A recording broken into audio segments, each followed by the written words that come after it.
The Night Before Christmas by Clement Moore. Illustrated by Elizabeth Miles. 'Twas the night before Christmas, when all through the house not a creature was stirring, not even a mouse. The stockings were hung by the chimney with care, in hopes that St. Nicholas soon would be there. The children were nestled all snug in their beds, while visions of sugar plums danced in their heads. And Mamma in her kerchief, and I in my cap, had just settled our brains for a long winter's nap. When out on the lawn there arose such a clatter, I sprang from my bed to see what was the matter. Away to the window I flew like a flash, tore open the shutters, and threw up the sash. The moon on the breast of the new-fallen snow gave a lustre of midday to objects below, when what to my wondering eyes should appear but a miniature sleigh and 8 tiny reindeer.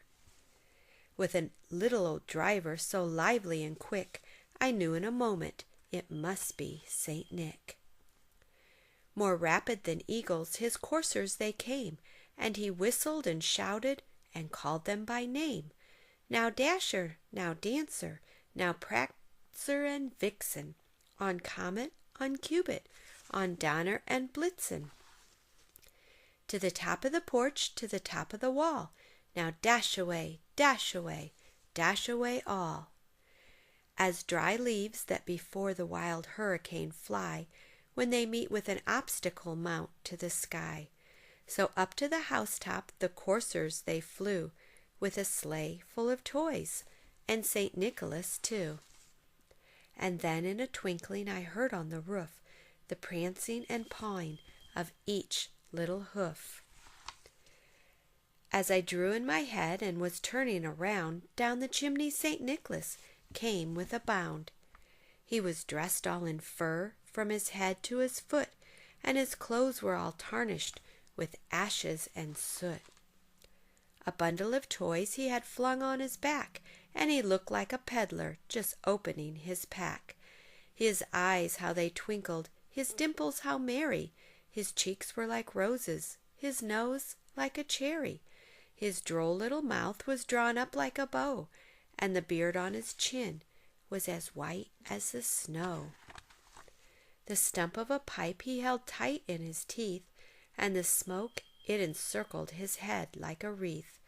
He had a broad face and a little round belly that shook when he laughed like a bowl full of jelly. He was chubby and plump, a right jolly old elf, and I laughed when I saw him in spite of myself. A wink of his eye and a twist of his head soon gave me to know I had nothing to dread.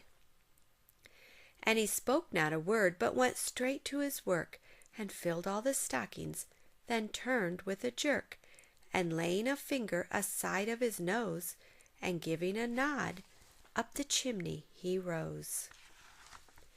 He sprang to his sleigh, to his team gave a whistle, and away they all flew like the down of a thistle.